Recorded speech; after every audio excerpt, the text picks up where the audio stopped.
I'd invite everyone to open back up in their Bibles to Mark, the 4th chapter. That's where we're going to be at in just a second. I appreciate Brad for reading that for us. You're going to hear it again, this time much faster and much less eloquently, because that's just how I read, apparently.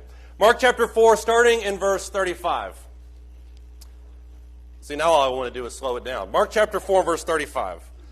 On that day, when evening came, he said to them, "Let us go over to the other side." Leaving the crowd, they took him along with him in the boat, just as he was, and other boats were with him. And there arose a fierce gale of wind, and the waves were breaking over the boat so much that the boat was already filling up. Jesus himself was in the stern, asleep on the cushion. And they woke him, and they said to him, "Teacher, why do you not care that we are perishing?" And he got up, and he rebuked the wind, and he said to the sea, "Hush, be still." The wind died down, and it became perfectly calm. And he said to them, "Why are you afraid? Do you," and I love this word, "still have no faith?" Even after all the things that they had seen. Verse 41, they became very much afraid and then said to one another, "Who then is this that even the wind and the sea obey him?" 3 different Gospels mention this exact moment. And this is one of those stories of Jesus, and I hate to use the word iconic, but it certainly applies in this moment. It's one of those stories of Jesus that is just almost iconic in the way that it's being told. People remember and they know this story. Even if they don't know anything else about the Bible, they know this story. They remember this moment, hearing about this, reading about this somewhere, where Jesus was asleep in the middle of a hurricane, apparently, depending on where part of the country and part of the world you hear the story in, that Jesus is able somehow to sleep in the middle of a hurricane. He gets up only after his apostles wake him. He gets up, he looks out to sea, and then he, and I love this word too, rebukes the wind and the sea. And at that moment, the very creation of the earth, the very earth itself, stops at God's command. And then Jesus then turns and looks at his apostles and says, why did you even doubt? And some other Gospels will say that. Why did you doubt? Mark uses the phrase, "Oh, you of little faith, do you still not believe in what I'm doing?" And we look at that story and we read that story and we think exactly how Jesus did. How could it be that the apostles didn't believe?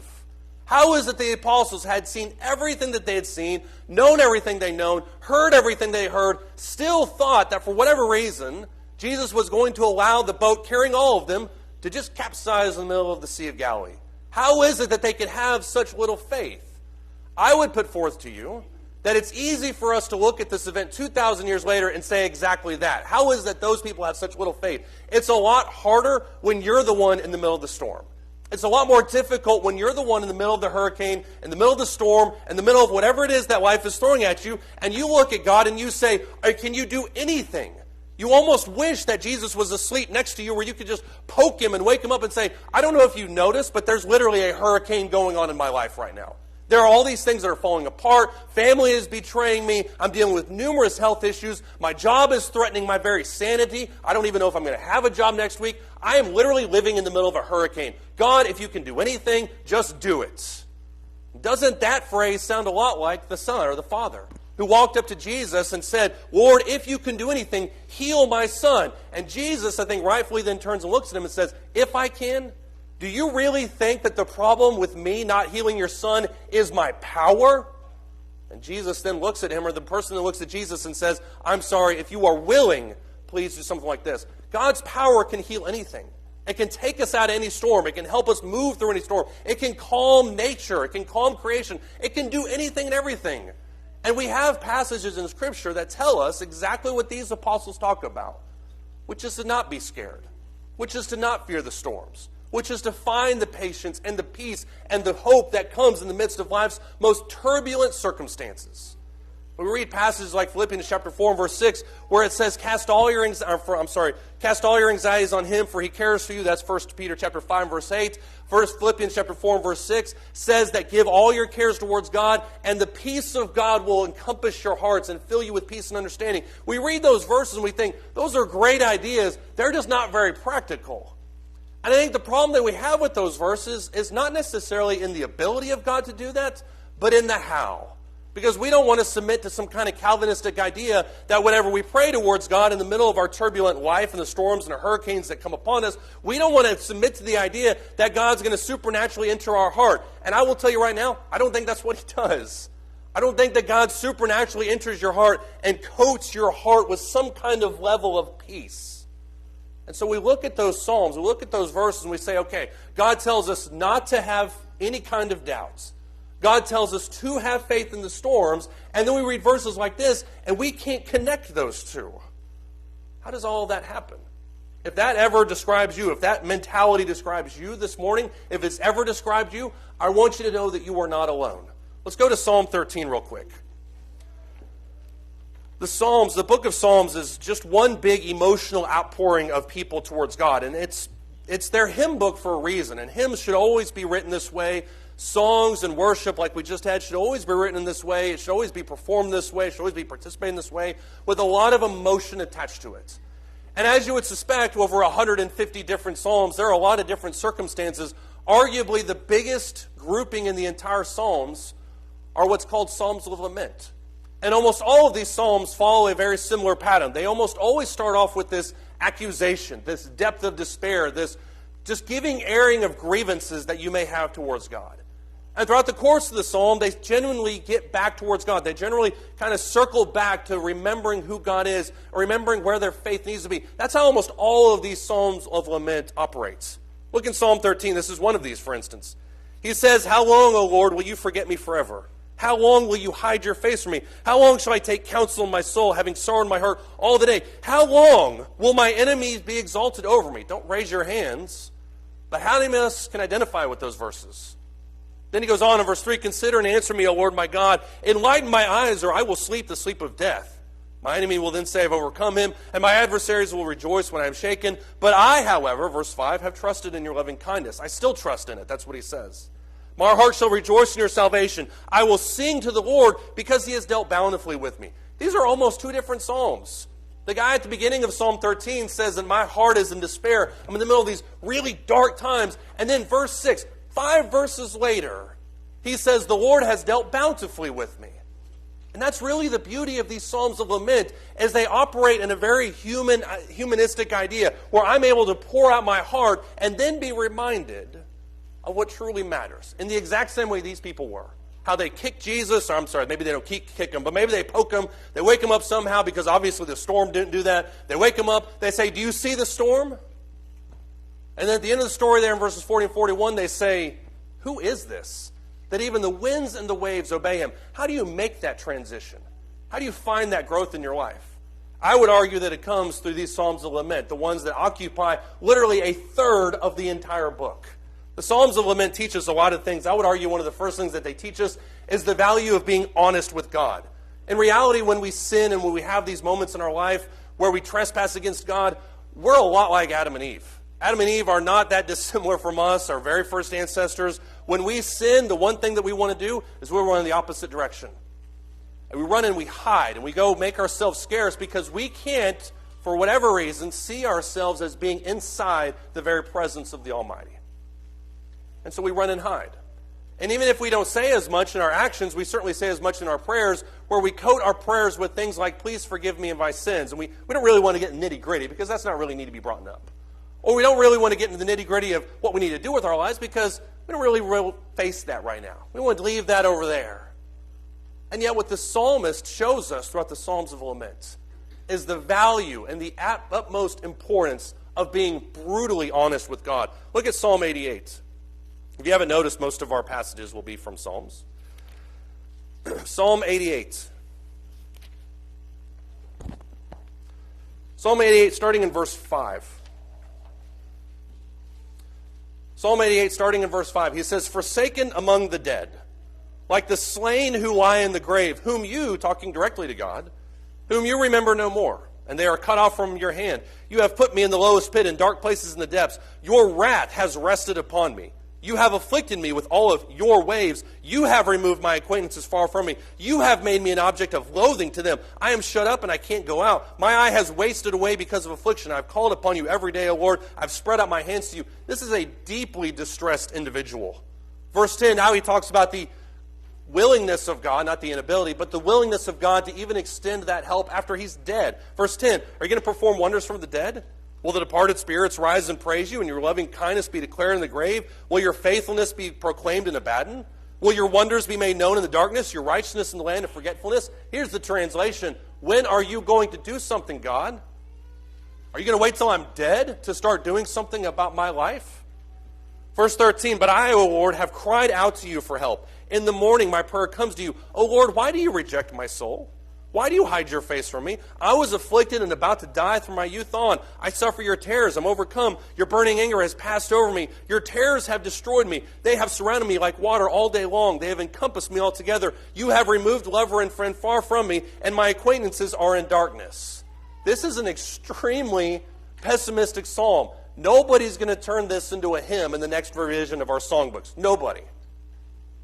But tell me that there's not somebody in this building right now that identifies with at least part of what he's saying. And notice, especially in those verses, beginning in verse 5, going through verse 12, notice the accusation. How long, O Lord, are you going to do this to me? That pronoun, you, is in almost every single one of those verses. Now, here's my question for you this morning. When was the last time you prayed like that? When was the last time you got on your knees and you started leveling accusation after accusation after accusation against God? Notice, by the way, I said most of these Psalms of Lament end on a very positive note. This one doesn't.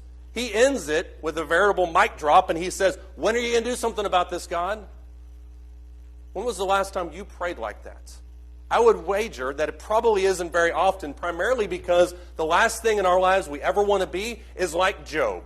We've saw 42 chapters of Job's life where he levels these accusations, where he challenges God, where he challenges God's existence in his own life, his kindness to those people who have lived and worked for him their entire life.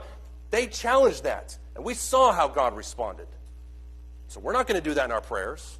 If we're going to go towards God, we're going to go to God respectfully. We're going to go to him reverentially. We're certainly not going to go to him like the psalmist does in Psalm 88. But what if I told you that this might be part of the way that God wants us to pray for him? Now keep in mind what I'm not saying. In no way am I ever saying that we need to be disrespectful towards God. I'm not in any stretch of the imagination saying that.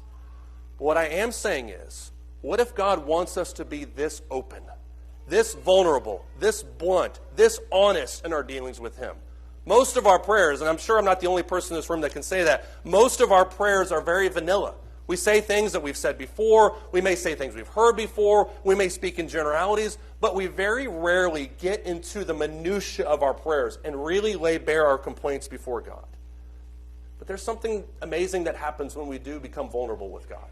When we become vulnerable with God, not only are we no longer weighed down with shame, but we are also paving the way forward for reconciliation. There's nothing that's not left on the table in this prayer.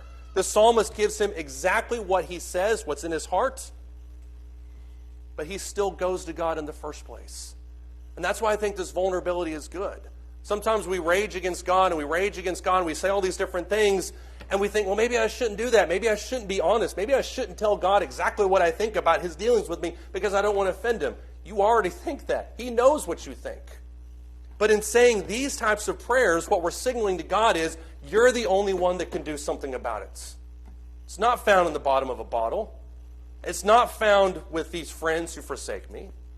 You're the only one that can do something about it. And I am laying open my heart bare to the only being that can do anything about how I really feel. Look at Psalm 69, for instance. Psalm 69.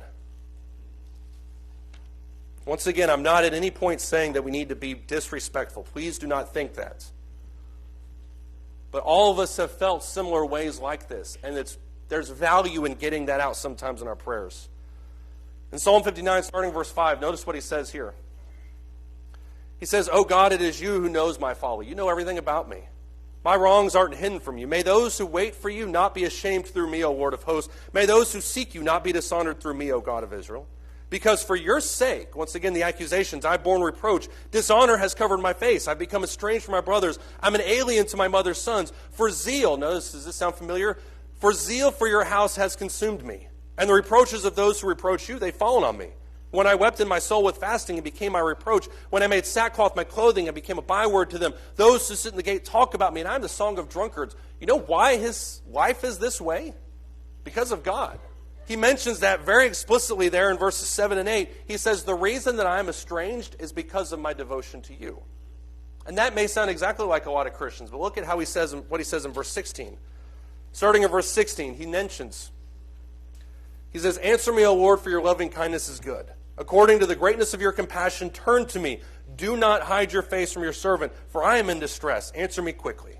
O draw near to my soul and redeem it. Ransom me because of my enemies. You know my reproach, my shame, and my dishonor. All of my adversaries are before you. Reproach has broken my heart, and I am so sick. I looked for sympathy, but there was none. I looked for comforters, but I found none. They also gave me gall for my food, and for my thirst they have given me vinegar to drink. Once again, another allusion to Jesus. Verse 29. I am afflicted and I am in pain. May your salvation, O God, set me securely on high. I will praise the name of God with song and magnify him with thanksgiving. It will please the Lord better than an ox or a young bull with horns and hooves. The humble have seen it and are glad. You who seek God, let your heart revive. For the Lord hears the needy and does not despise his who are prisoners. With this vulnerability that we sometimes have towards God, where we lay bare not only what it is that's bothering us, but we say it in exactly the way that we're feeling. With that vulnerability comes reconciliation. The ability to be completely open and yet also go to the source of the only one that can do anything about that. The Psalms of Lament show us the importance of that honesty with God. I would argue that they also help us find some kind of consolation in inequality. The way that our world works and the way that our brains sometimes work, and this is once again a direct allusion to the way that Job thought of the world, we think of the world as being very linear. I put in this amount of work, and this comes out. I do this, and this is rewarded. I don't do this, and this is punished. It's a very linear understanding of the world. And whenever that equality is sometimes messed up, it bothers us. Look, for instance, at Psalm 44. You see this in another one of these Psalms. In Psalm 44, starting in verse 4,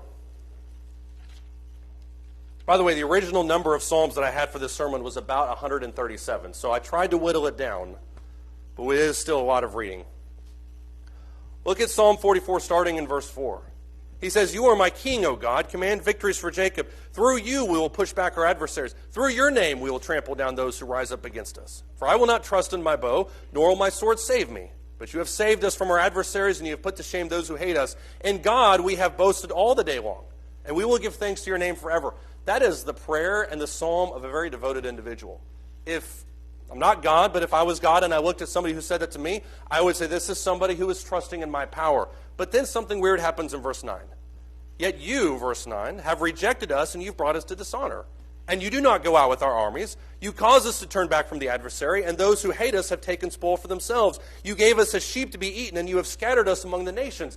That doesn't fit with what he just said. Because after all, God in the Old Testament promised at least those people that if you listen to God and you are obedient to him, he will be with you no matter what. That's what he promised them in the Old Testament.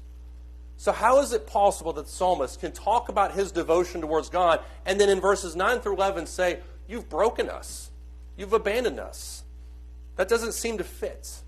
Because we're conditioned to think that sin equals punishment, obedience equals favor, anytime that is upside down, it doesn't really seem to fit with our lives. If you've ever felt that way, just know that you're not alone. If you've ever looked at your life and looked at the circumstances that surround your life and you say, God, I don't know why this is happening to me. I'm literally in church every single Sunday morning. I give every single Sunday morning. I take the Lord's Supper every single Sunday morning. Wednesday night, even when it's tough and I'm tired, I am there with God's people. That temptation that I had last week, that I could have very easily fallen to, I chose not to. Why is it then, Lord, that you've done this to me? Why is it that you've allowed this to be in my life? Because this doesn't make sense with my devotion to you. If that's how you feel, know that the psalmist feels that way too. Know that Jesus, in his infinite glory, felt that way too at points, at least in a human sense. Because one of the things that Isaiah 53 talks about him is that he is a man who is acquainted with sorrow. He's somebody who knows intimately the depths of grief. And as you look at the world around you, we have trouble rationalizing and seeing all these different things. And sometimes there is that loneliness that comes with grief. The idea that God is picking on you. The idea that God is singling you out for punishment for some reason. Sometimes it's that loneliness that should drive us right into the arms of God. Look at Psalm 22. Psalm 22. Another messianic psalm. Psalm 22, starting in verse 1. Inequality is going to be there, but what we need to understand in this whole thing is that God hasn't abandoned us, that God doesn't hate us. And in Psalm 22, starting in verse 1, Jesus quotes at least part of this psalm on the cross. Look in Psalm 22 and verse 1. He says, my God, why have you forsaken me? Far from my deliverance are the words of my groaning. Oh my God, I cry by day, but you don't answer, and by night, but I have no rest. Yet you are holy, O you who are enthroned upon the praises of Israel. In you our fathers trusted. They trusted, and you delivered them. To you they cried out, they were delivered. In you they trusted and were not disappointed. But I am a worm and not a man, a reproach of men and despised by the people. All who see me sneer at me. They separate with the lip. They wag the head. They say, commit yourself to the Lord. Let him deliver him. Let him rescue him, because he delights in him. There's been a lot of questions about why Jesus quoted this psalm when he was on the cross. They're saying, well, is God abandoning Jesus on the cross? I don't think so. I think when Jesus quotes from Psalm 22, he wants and kind of picks up on this idea that at least to the world, he looks like God has abandoned him. If this is truly God's anointed, why is he suffering on a cross? But as you notice in the development of the psalm, as you get down towards the end of it, look at what he says starting in verse 22. Psalm 22, he says, I will tell of your name to my brethren. In the midst of the assembly, I will praise you. You who fear the Lord, this is Psalm 22 and verse 23 now, praise him, all you descendants of Jacob, glorify him. Stand in awe of him, all you descendants of Israel, for he has not despised nor abhorred the affliction of the afflicted, nor has he hidden his face from him. But when he cried to him for help, he heard. This inequality that we see in the world where it doesn't compute with us. I've been loyal, I've been faithful, I've been devoted. Why in the world is this happening to me? That's the inequality that we struggle with. And sometimes it feels very much like that God has abandoned us. But as the psalmist points out in Psalm 22, God is not blind to any of it. Even though it may feel like God has abandoned you, he sees all of those.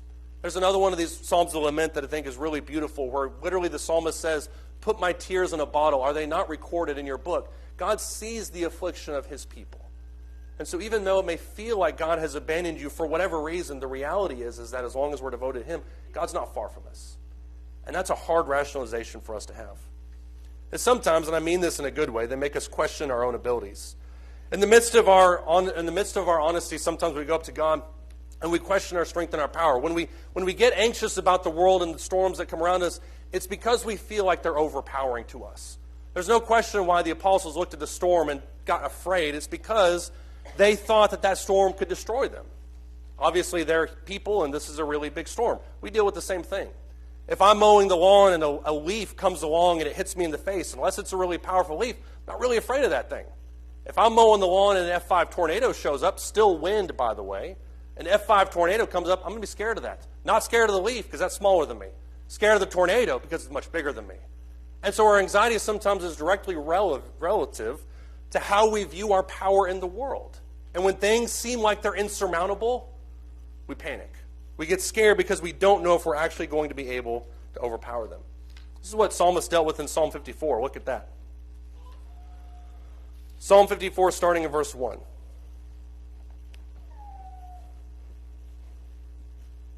Psalm 54, starting in verse 1. The psalmist writes, save me, O God, by your name, and vindicate me by your power. Hear my prayer, O God. Give ear to the words of my mouth, for strangers have risen against me. Violent men have sought my life. They have not set God before them. In other words, I'm surrounded. Behold, God is my helper. He is the sustainer of my soul. He will recompense the evil to my foes, destroy them in your faithfulness. Willingly I will sacrifice to you. I will give thanks to your name, O Lord, for it is good. For he has delivered me from all my trouble, and my eye has looked upon with satisfaction upon my enemies. When you read this psalm, you get the same sense that Paul sometimes has, where the psalmist looks around and he feels like he's completely surrounded and as a result feels completely helpless. There's nowhere else I can turn to. There's nothing I can do to overpower the people around me. The only person I can turn to is God. And yet it's that very turning to that exemplifies the power of God. Notice the word that's used there in verse 6, that the Lord will deliver me from it. I can't do it on my own, but God can deliver me from this. This is the realization that Paul the Apostle had to make in 2 Corinthians chapter 12 when he prays to God 3 times that God would remove the thorn in the flesh. Do you remember this whole scenario? Where he prays 3 times that the Lord would deliver that thorn in the flesh from him. And all 3 times the Lord said no. Why? Because as he said back to Paul, my grace is perfected in weakness. And as Paul himself talks about in verses 8, 9, and 10 of 2 Corinthians chapter 12, he says, I would rather glorify my weakness because when I am weak, then he is strong. That's the beauty of the God that we serve. That as hard as our life sometimes is to live, as few things as we can accomplish, all of those things give way to the glory of God. That the things that I'm incapable of doing on my own, I know that God can do those for me. That God can calm the storm. That God can overpower my enemies. That he can do these things. That's what the Psalms of Lament do for us. They remind us that the present, finally, is also not permanent. We have a saying here in Texas. We used to have it in Amarillo. I thought it was literally just a West Texas thing. Apparently it's everywhere. But we had a saying in Amarillo, which was, if you don't like the weather, wait 5 minutes and it'll change for you. That's, I think, a saying pretty much everywhere. Every area of Texas, every area of the world has something like that. But that's roughly the same type of thing that we're dealing with in our world. If you are going through a time right now that is just unbelievably tough, then it may feel to you like this is the way that it's always going to be. It may feel like you'll always have these health issues. It may feel like you'll always have this detachment from God, this weakness in the faith, or whatever the situation may be. It may feel like you always have that. But the reality is that God operates the world very much in cycles. Solomon talks about this in Ecclesiastes chapter 1 when he talks about the waves going in, the waves going out, the sun over here, now the sun's over here. There's a cyclical pattern to the world. And it's in that cyclical pattern that we sometimes find hope. If you look, for instance, in Psalm 104, starting in verse 18. Psalm 104, starting in verse 18. He says, the high mountains are for the wild goats. The cliffs are a refuge for the Shephanim. He made the moon for the seasons. The sun knows the place of its setting. You appoint darkness, and then it becomes night, in which all the beasts of the forest prowl about. The young lions roar after their prey and seek their food from God. When the sun rises, they withdraw. They lie down in their dens. Then man goes forth to his work and to his labor until evening. O Lord, how many are your works? In wisdom you have made them all. The earth is full of your possessions. There is the sea, great and broad, in which are swarms without number, animals both small and great. There are the ships that move along. And then there's Leviathan, which you have formed to sport in it. One of the things I love the most about these psalmists when they observe the idea of nature is that they see the patterns that God develops. How the sun's over here, now the sun's over there. Then when the sun's up, these people are working. When the sun's down, these things are active. There's a pattern towards nature.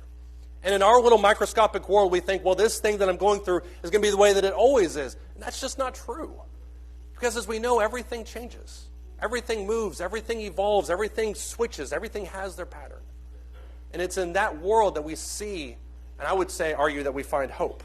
That cyclical nature of life. The fact that what we're dealing with today won't be what we're dealing with tomorrow.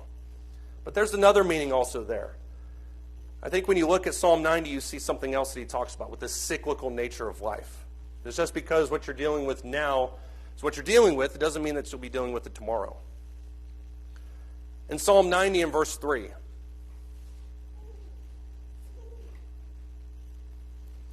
Psalm 90 and verse 3. He says, you turn man back into dust, and you say, return, O children of men. For 1,000 years in your sight are like yesterday when it passes by, or as a watch in the night. God doesn't view time the way that we do. That's obvious. When you look down to verse 12, he kind of touches on this again when he says, we are mortal. Teach us to number our days that we may present to you a heart of wisdom. God is eternal, we're not. We need to remember that. Verse 13, do return, O Lord, how long will it be? And be sorry for your servants. O satisfy us in the morning with your loving kindness, that we may sing for joy and be glad all our days. Make us glad according to the days you have afflicted us, and the years that we have seen evil. Let your work appear to your servants, your majesty to their children. Let the favor of the Lord our God be upon us. Confirm for us the work of our hands. Yes, confirm the work of our hands. You see a phrase mentioned in the Psalms, and especially in the Psalms of Lament, where the lamenting person is talking about the morning time, the morning time, the morning time. And in our minds, we think of this as being the beginning of the day, in the morning, right when we start our life. That's when we need to be reminded of God. And there is truth in that. But I think what you also see in this idea of the morning time is in a very Jewish sense. That is the second half of the day. For the Jews, their day began at sundown. That was the beginning of their day. And so their day began with nighttime, with darkness, in some cases with despair. And so those people were looking towards the morning because it gave them hope after the darkness. And so when you see these people in the Psalms talking about, I will praise you in the morning, there is the indication of, at the beginning of my day, where I go about my life, but also has direct connotation to after the darkness. Once we go through this, I'm looking towards the morning, because that's the part that gives me hope. And that's what we need to think about when we look at these lamenting psalms. I don't know who I'm talking to this morning. I don't know if I'm talking to somebody right now who literally could not be farther apart from this, that their life is great and everything is going swimmingly, and this psalm is great, or this sermon is great, but it's one to file one for a later date. I don't know if I'm talking to those people. I don't know if I'm talking to people, on the other hand, who are going really through these tough times, where they're looking at it and not only saying that these times are tough, but they're beginning to question whether or not God can do anything about it to begin with. God, if you can, do this. If you're capable, do this. If you love me, do this. If that's you this morning, then jump into the Psalms of Lament. Because not only will you find hope, you'll also find somebody you can identify with. Somebody who challenges you to speak honestly towards God with reverence, with fear, with awe, but with an understanding that He is holy. I would encourage you to dive into those. And if we can help you with anything else, we also ask that you come while we stand and sing.